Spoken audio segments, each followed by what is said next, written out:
Assalamualaikum warahmatullahi wabarakatuh. Salam sejahtera bagi kita semua. Namo Buddhaya dan Salam. Nah, anak-anak, jumpa lagi dengan Bu Prapti.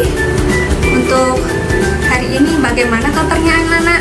Semoga semuanya sehat ya, dan tetap semangat mengikuti training serta pembelajaran hari ini. Jangan lupa tetap menjaga protokol kesehatan. Oke? Setelah minggu kemarin kita mempelajari materi tentang kue Indonesia dari tepung beras dan tepung kue, pada hari ini kita akan mempelajari materi apa? Ada yang tahu? Nah, pada mata pelajaran produk cake dan kue Indonesia hari ini, kita akan mempelajari materi tentang kue Indonesia dari tepung terigu. Menarik bukan? Kata terigu berasal dari bahasa Portugis trigo, jadi yang berarti gandum. Gandum pertama kali ditemukan di daerah Timur Tengah sebelum tahun 9600 sekitar Masehi. Jadi tepung terigu apa sih? Tepung terigu itu adalah tepung atau bubuk halus yang berasal dari bulir atau biji gandum yang dihaluskan. Kemudian biasanya digunakan untuk pembuatan mie, kue, dan juga roti. Di dalam tepung terigu itu mengandung protein. Jadi protein tepung terigu yang berperan dalam pembentukan adonan disebut dengan gluten. Gluten sendiri sebenarnya terdiri dari glutenin dan juga gliadin. Glutenin itu untuk menahan gas pada pengembangan adonan serta berperan dalam pembentukan struktur. Sedangkan untuk gliadin itu memberikan sifat lembut dan juga elastis pada adonan yang kita buat. Misalnya adonan donat, itu nanti kita akan menjadikan adonan itu menjadi elastis. Protein lain yang ada di dalam tepung terigu itu ada albumin, globulin, dan juga protease. Tepung terigu berdasarkan kandungan protein gluten itu ada 3. Ada yang tahu apa saja anak-anak? Ya, yang pertama ada tepung terigu protein tinggi, tepung terigu protein sedang, dan juga ada tepung terigu protein rendah. Untuk tepung terigu protein tinggi atau hard flour itu kadar glutennya ada 12-13%, jadi tinggi. Tepung ini biasanya digunakan untuk adonan-adonan yang membutuhkan pengembangan menggunakan yeast atau ragi. Jadi tepung ini menyerap air dalam jumlah yang banyak, memerlukan waktu pengadukan yang lama, makanya kalau membuat donat itu membutuhkan proses yang lama dan panjang. Selain itu juga memerlukan ragi atau yeast yang sedikit untuk membuat adonan menjadi mengembang. Nah, contoh produk atau merek dari tepung terigu protein tinggi ada tepung terigu Cakra, Golden Eagle, dan juga ada Omachi. Selanjutnya tepung terigu protein sedang atau medium flour itu mengandung kadar gluten 10-11%. Jadi biasanya disebut dengan tepung serbaguna atau all-purpose flour. Contoh merek dari tepung terigu protein sedang itu ada segitiga biru, bola salju, tepung Mila, dan juga ada tepung Sania. Dan yang ketiga, tepung terigu protein rendah atau soft flour memiliki kandungan protein gluten 8-9%. Jadi memiliki daya serap air yang rendah sehingga akan menghasilkan adonan yang sukar diuleni, tidak elastis, dan juga lengket serta pengembangannya rendah. Apabila menggunakan rakit harus menggunakan yang banyak. Biasanya tepung terigu protein rendah itu digunakan untuk membuat cookies karena tidak memerlukan pengembangan. Contoh merek yang ada di pasaran ada tepung terigu kunci biru, tulips, tepung kompas, tepung terigu Gatot Kaca, Rencana Merah, dan juga ada Hana Emas. Nah, agar tepung terigu bisa disimpan bertahan lama, bagaimana sih caranya? Biasanya kan kalau misalnya produksi atau industri membeli tepung itu tidak cuma sedikit ya, langsung per karung. Jadi biar awet, tidak ada bakteri, terus tidak ada kutu. Caranya adalah karung tepung itu ditumpuk di atas lantai, harus dialasi papan atau penyangga, jadi tidak langsung bersentuhan dengan lantai. Selain itu, gudang harus mempunyai ventilasi yang baik yang memungkinkan pertukaran udara segar di timbunan tepung. Terus, tepung harus terhindar dari sinar matahari langsung, dan juga udara tidak boleh terlalu kering dan juga tidak terlalu lembab. Berkisar antara 55 sampai 65% dan suhunya itu 19 derajat sampai 24 derajat Celcius. Selanjutnya mengenai ragi atau yeast. Jadi pada abad 18 ilmuwan Louis Pasteur itu sudah melakukan penelitian, maka diketahuilah keberadaan mikroorganisme ragi yang berguna untuk kita. Jadi sampai sekarang kita masih menggunakan ragi atau yeast untuk membuat adonan. Jadi ragi itu berasal dari keluarga fungus sel 1 dari genus Saccharomyces. Jadi memiliki ukuran yang sangat kecil, itu 6 sampai 8 mikron. Selanjutnya ada 3 jenis ragi yang biasanya digunakan di Indonesia. Yang pertama ada ragi basah atau fresh yeast, ragi kering aktif atau active dry yeast, dan instant dry yeast. Kita sering menggunakan yang instant dry yeast. Jadi kalau misalnya active dry yeast itu menggunakan cairan yang hangat untuk mengaktifkan ragi, sedangkan untuk yang instant dry yeast itu sudah langsung bisa dicampur ke dalam bahan lain, bisa tepung sepertinya. Nah, dalam dunia industri itu fungsi utama ragi itu sebagai living agent atau pengembang adonan. Jadi ragi mengkonsumsi gula dan mengubahnya menjadi gas karbon dioksida. Jadi pada saat fermentasi, adonan tersebut menjadi mengembang 2 kali lipat. Yang kedua, untuk memproses gluten sehingga dapat membentuk jaringan yang dapat menahan gas tersebut. Yang ketiga, menghasilkan flavor, rasa dan aroma. Pada roti selama fermentasi juga menghasilkan etanol, jadi menghasilkan aroma yang khusus.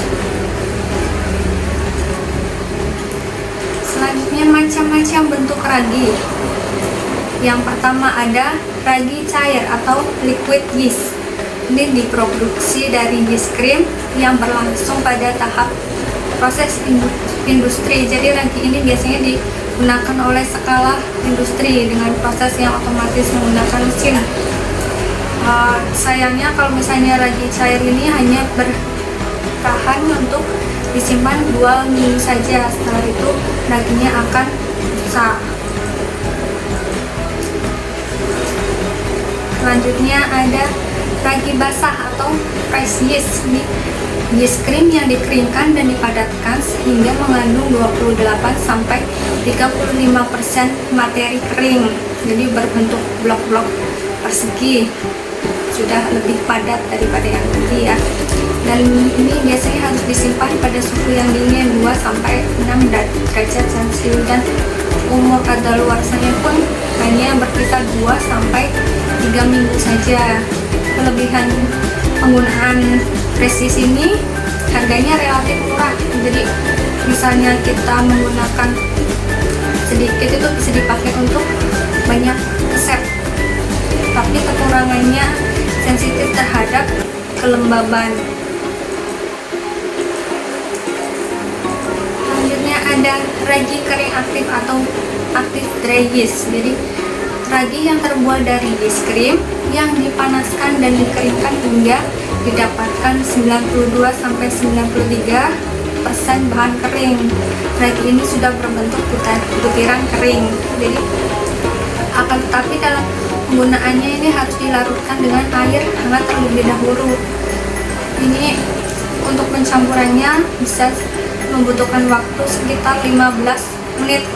Jadi lumayan lama ya, tidak efektif. Kelebihannya menggunakan ragi kering ini meringankan biaya dan penyimpanannya tidak sulit, bisa disimpan di suhu ruang. Kemudian ada ragi kering instan, jadi instan dry yeast. Nah, ini kita sering menggunakannya karena ragi ini itu sudah tidak perlu dicampur dengan air hangat langsung, jadi langsung bisa digunakan di dalam tepung atau bahan-bahan kering lainnya. Ini masa simpannya juga lama, yaitu sekitar 2 tahun dalam kemasan. Kalau misalnya sudah dibuka itu tidak bisa digunakan karena kan takutnya itu sudah bercampur dengan udara, yeastnya bisa mati. Jadi nanti pas waktu digunakan adonan tidak bisa mengembang maksimal. Kelebihan dari produk ragi kering instan ini menghasilkan fermentasi yang lebih konsisten dan penyimpanannya itu sangat mudah, bisa disimpan di suhu ruang juga. Contoh produk atau merek yang biasa kita gunakan itu ada Fermipan. Nah, perbedaan aktif dry yeast dan juga instant dry yeast itu, kalau aktif dry yeast masih butirannya lebih besar daripada instant dry yeast. Instant dry yeast dia lebih lembut.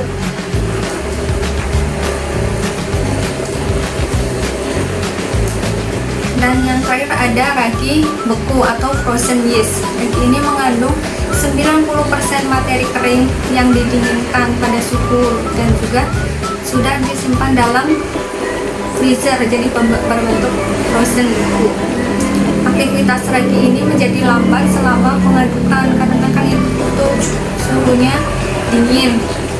Dan ragi ini biasanya digunakan untuk membuat adonan melalui proses frozen dough. Memiliki umur kadaluarsanya sekitar 2 tahun bila disimpan dalam freezer suhu minus 18 derajat Celcius.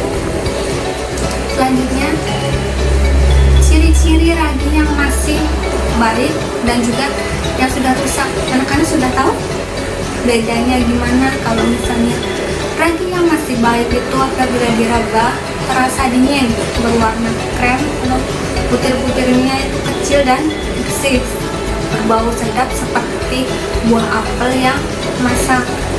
Sedangkan ciri-ciri yeast yang sudah rusak itu warnanya coklat gelap, terus butir-butirannya sudah lembek dan agak sedikit lengket, jadi berbaunya juga sudah tidak enak.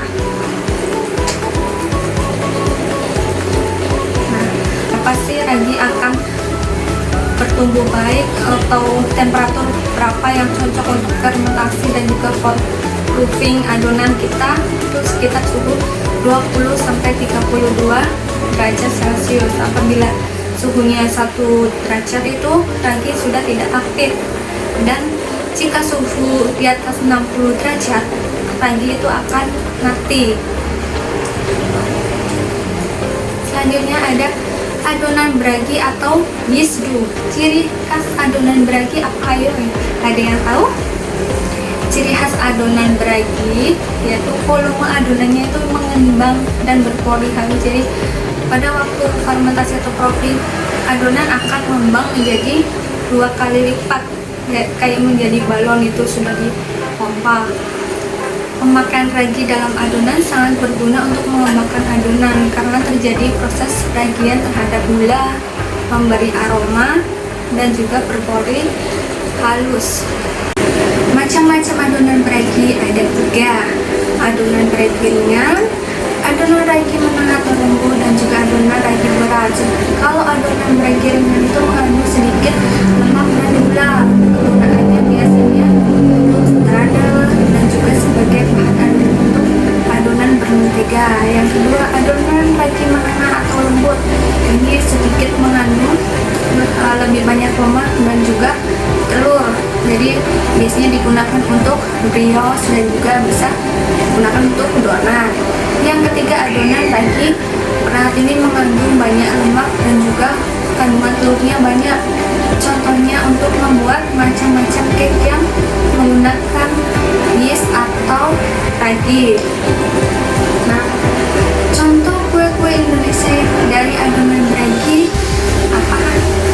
tahu? Nah, contohnya yang pertama ada kue donat tambang. Kue donat tambang hampir sama ya dengan kue donat biasanya. Dari bahan-bahannya, proses pembuatannya juga menggunakan yeast atau ragi dan proses fermentasi atau proofing. Hanya saja bedanya ini dibentuk menjadi kepangan, dan pada saat setelah digoreng itu ditambah taburan gula halus. Ini ada donat ubi. Ini sudah divariasi ya dengan ditambahkan ubi ungu, bisa juga ditambahkan buah bit, jadi warnanya menjadi ungu, dan juga kalau buah bit itu menjadi merah kayak menggunakan pewarna alami.